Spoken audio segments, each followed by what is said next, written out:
Hi guys, I'm Tony and welcome to my channel, Just Me, Just Tony, where I talk about my journey in life, past, present, and even future. And today I'm going to talk about something that I deem a bit personal, and typically I don't let people in this world of mine unless you're really close to me. And I do want to build a community here, and I do want to invite you all into spaces that I normally don't. So without further ado, we're going to talk about dating in my 30s. Woo! We're going to go there today. How did I get here? Child. How did I get here to be in my 30s and unmarried? Now, to give you a backstory, I, like a lot of women, wanted to be married by a certain age. I wanted kids, I wanted a house, and by now I feel like I should have had all of those things, right? But that didn't happen. And I am grateful because I do believe in hindsight that I was divinely protected. There were relationships that I had no business being in, no business being in some of those relationships. And so I am grateful for the ending of those things. I pray, especially for those that I am no longer, in communication with, that they have grown and that they have found love for themselves. I think that's important. Not even trying to be funny. I really that's important to be able to have that sentiment about your exes. That's pivotal. So, like I said, being in relationships that just were not positive for me. There were not positive experiences for the most part. And I'm grateful for those experiences because they taught me a whole lot about myself. And so a lot of my time was in a relationship. I was in a very, when I say long term, I do mean a long term relationship. And that kind of hindered me from learning how to date properly. And so now in my 30s, I am dating very different. When I started dating, I was still living in Atlanta. And a lot of you know that or have heard that the dating life in Atlanta is just a lot. It's tricky. It's dealing with different types of people, and it is true. And unfortunately, what I like to call them plastic, is a lot of plastic people there because you are dealing with people that have moved to Atlanta and really don't know the real culture just off of what they've seen on TV with Real Housewives of Atlanta, Love and Hip Hop Atlanta, and the all of that reality stuff that is just kind of shoved down their throats about what Atlanta really is. So meeting someone that was a native, I'm born and raised, their first thought is, oh, she looks like one of those women and she's going to act like one of those women. So it was an expectation. And so to learn that I'm really down to earth, they're like, whoa, I was not expecting that. Well, sir, what were you expecting? So I just met a lot of interesting individuals. And so my dating experience was just a lot of eye rolling and a lot of like, come on, you got to be kidding me with this. So here I am, moved to Maryland, and now doing something for the first time. Really quick story. I love music. Love music. Music is just one of those things where it's just such an interconnected thing for me. And I was listening to Jasmine Sullivan, and there was a particular song that I had on repeat, and I'm listening to her vocals. I'm listening to the background. I'm listening to her ad libs, and I'm listening to the way she stacks her vocals, and I'm listening to those things. And then, listening to the music, the instruments. Then the third time, fourth time, fifth time, so I'm just taking all of this in. I haven't listened to the words yet because I'm just mesmerized by her, right? Just taken by her. And so I finally listened to the words of the song. And the name of the song is Roster. I don't know what I was thinking when I saw the title. I don't know what I was thinking the song was about, not paying attention to it. Okay. And so finally I'm listening to the words and I'm like, whoa, wait, I don't resonate with this. This is not my kind of this is not my kind of anthem. And so I called my friend and I'm like, yo, did you hear this song? And he's like, yeah. And I'm like, did you? I said, this whole time I'm listening to this song and it's about that. Such a moment that I had. And I'm only bringing this up because I don't like the idea of a roster. I don't like the idea of a roster. I feel that holding on to people like that, for me, just for me, um, is just not a good look for me.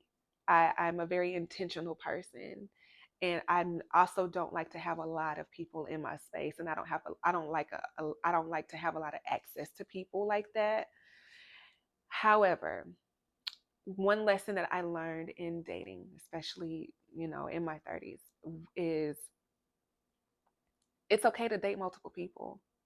It really truly is. And you have to find the balance that says, hey, I like this. I need this particular characteristic for me. But before I could really do that, I had to get a handle on who I was as a woman and what I contribute to relationships. Years ago, I sat down with myself and really thought it all out. And I made a list of qualifications and preferences. I had my preference and I had my list of qualifications and all of the things that I know that I need for a woman like me. And I did it with God. I didn't take it upon myself and just write a list of, oh, he has to be this height and he has to be this build and he has to be cool. All of that is cool. And don't get me wrong, there are things, you know, but those aren't deal breakers. What are deal breakers is character. What are deal breakers are qualities that make a man who he is. And so before I could feel comfortable in dating multiple men, I had to be sure, for sure that I knew what I was looking for. And what I found is it is liberating to be able to have a conversation with one man and gain an understanding about what his perspectives are on politics and religion and you know life in general and travel and what he's learned and why what he does for a living and why he enjoys it so much or what what brought him to that role, like those type of things. I need to know that meaning, you have meaning, that you recognize purpose. And while I'm dating, I'm collecting all of this information and it's helping me understand what's really out there. Like what a difference it is from Atlanta Georgia versus Maryland. Like big difference. There's a bit more culture here, and I'm not coming to the same type of man here than I was in Atlanta. And it's such a, like I said, a liberating feeling to be able to do that. Effort in relationships or in dating is a big role for me. Sometimes I forget, in dating and I've been out of practice, and but there are experiences even between like my relationship and now, there were experiences that I had that were very, very, very beautiful, very beautiful. And sometimes I tend to forget those beautiful experiences when I'm dating, and I'm reminded in small moments, like remember the way you were treated with this guy. Remember how much he spent that time. Remember how much he put in that effort. Remember how much support he gave you. Remember that. Remember that. Remember that. Because that's the measure.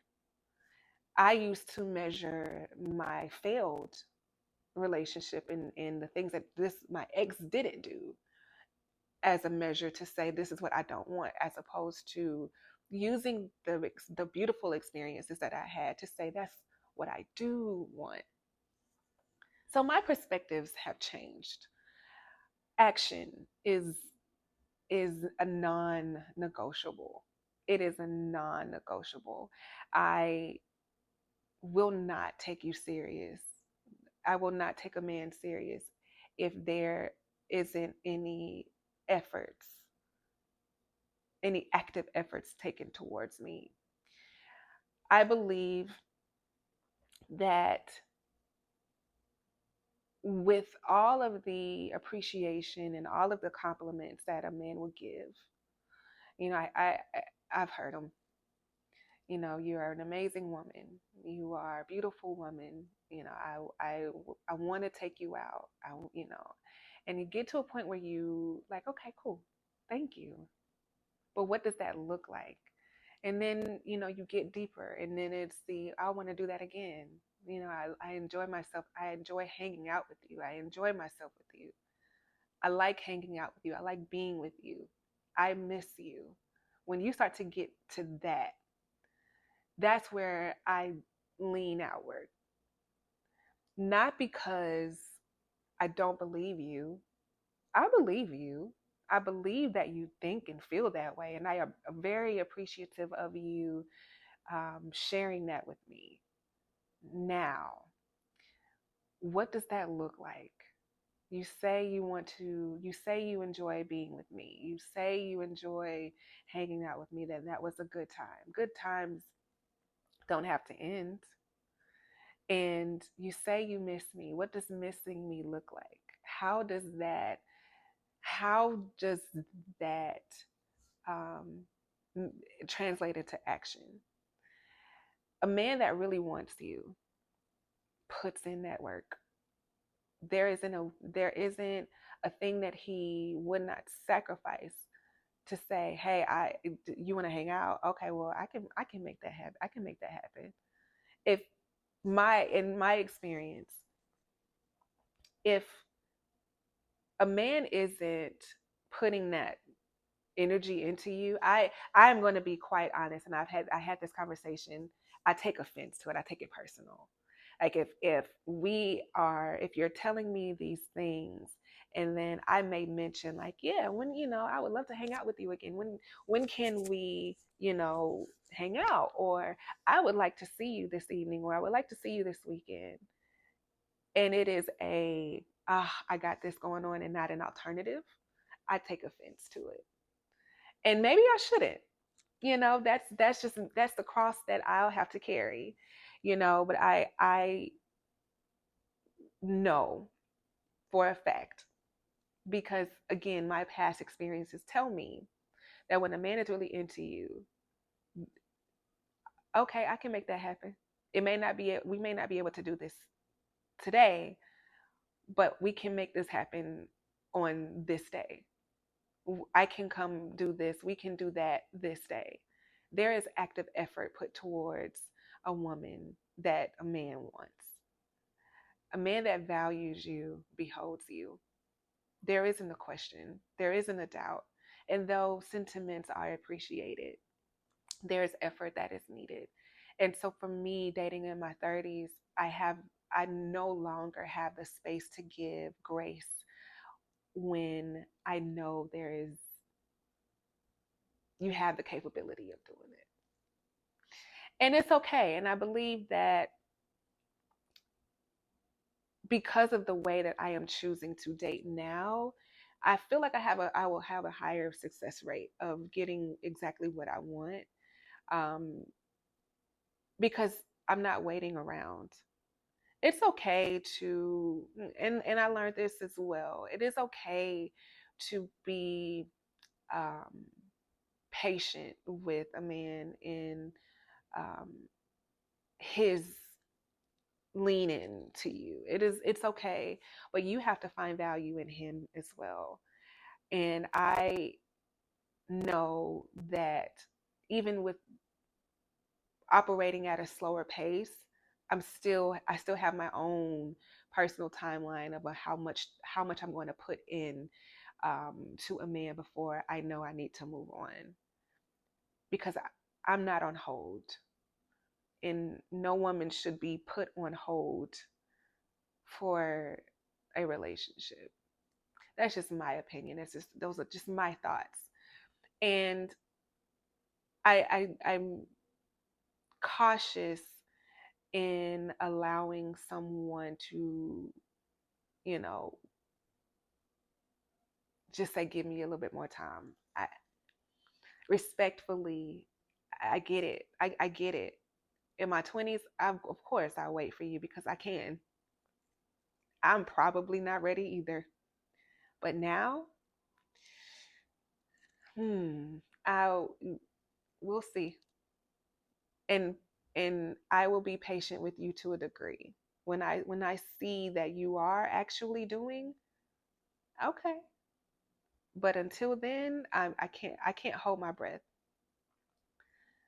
And thank God for my male best friends. It is important to have friends that are going to be honest with you and that are going to show you what it really looks like. I have amazing male friends around me that I see the effort that they're putting into. I see it from the beginning to present. I've seen it and I see it. And it's beautiful to see and experience that, and even in my family having, you know, long-term marriages that I can look at and say, okay, this is what it looks like. It's not always pretty. This is what it looks like though. Good. And knowing for myself what I want, it is paramount. So if you're dating in your 30s, and if you're like me and you're apprehensive about the, you know, dating multiple people, and it's I will say this, it's your terms. I'm not one of these physical people. I'll leave it like that. I'll say it like that. I'm not one of those physical people. And so it is important that when you're dating, it's just strictly collecting data. It is strictly, are you compatible to me? Are we aligned? Do you want the same thing that I want? Are we on the same trajectory of building and growing into something that can be very beautiful? Building doesn't mean building a man. Building doesn't mean, you know, helping him figure out how to love. One thing that can be a very scary thing is being so emotionally available and vulnerable and giving and building in that phase. Is it you growing someone into being the man for someone else? That's a very deep thing. I don't want to get too deep into that because I something like that for me needs more air, and I've lived that. And so it's a very touchy subject, and I would like to discuss that, and I will in a later date. But now I can't give that opportunity. I can't give that space to build, and and I don't see any reciprocity. There is no return. So, biggest lesson, biggest lesson in my dating life is to watch for effort, watch for action. I'm going to close this with a compliment that I received most recently. And I thought it was the sweetest. And you may not deem it as a compliment, but for someone like me, it really much so was, very much so was. And he said, "You know what, Toni, one thing I love about you is that you are action oriented." I'm like, "Huh, really?" And he goes, "Yes. Whatever you say that you are wanting to do, you actually do it with no prompting, with no external motivation. You do it."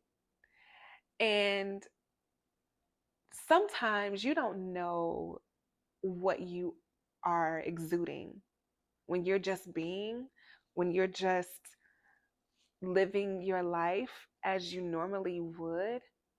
You don't know what people are picking up on. And I remember I coined this phrase for myself because it's kind of how I look at myself. Like, I'm Action Jackson. I am going to do. If I want to do something, I'm going to do it. If I want to experience something, I'm going to have that experience. And I may not have a timeline, but I can bet you that if I said I'm going to do it, I've done it. And if I said I'm going to do it, it's on my to-do list.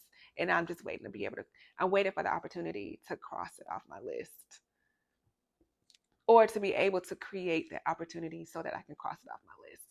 So I encourage you, if you're like me, date, date, and it's okay. Whoever your partner is going to be, they'll show themselves, and you'll be better for casting a wider net and allowing yourself to experience different men and different mindsets and different cultures.